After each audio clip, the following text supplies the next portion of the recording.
Today in the news, we got a new Xbox, some nice glass, and some spoilers. What's up guys, I'm Snows, and this is your boot sequence.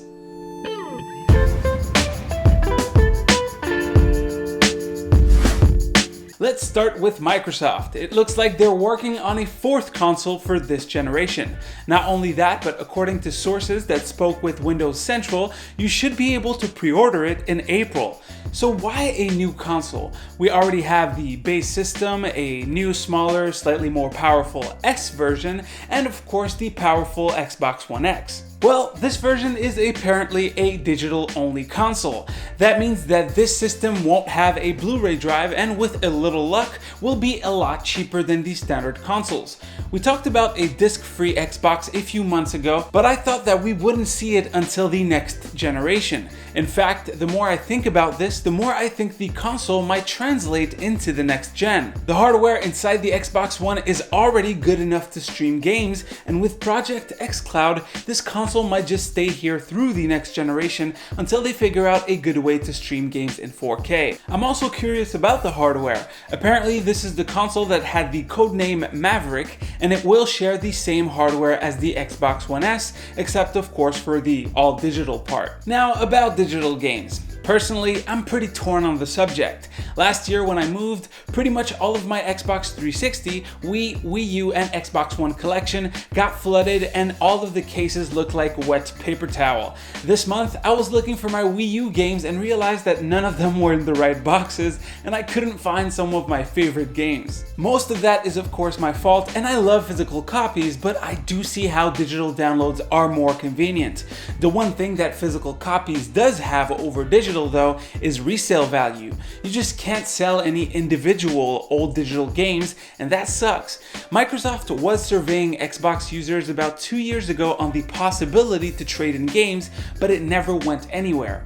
I know RoboCash is looking to change that, but 1, it's far from completion, 2, it's a PC game store on its own, and 3, you're not reselling for cash. You're selling it for tokens, and you're only getting 25% of the sold value in tokens. Anyways, enough rambling, let's move on.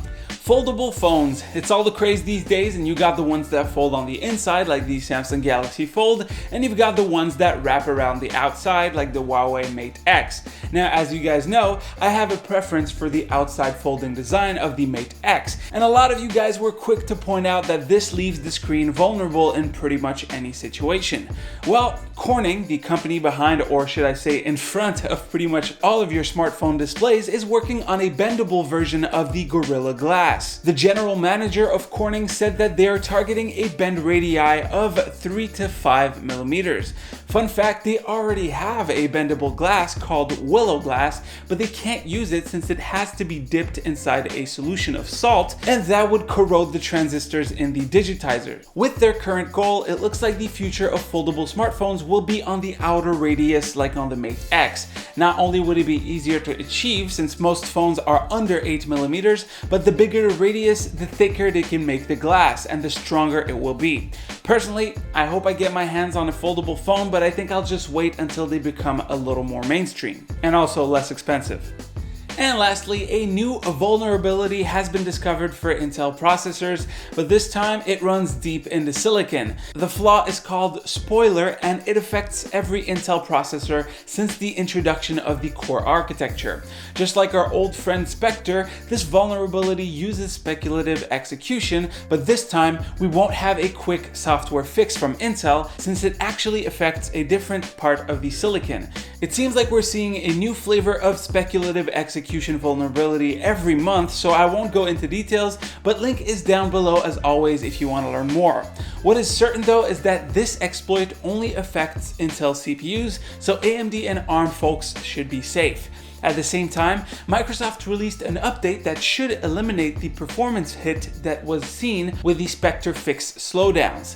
Things like Office app launch, disk speeds, and networking should also recover some of their speeds. I guess I'll see you guys in a month or two to discuss the next speculative execution flaw.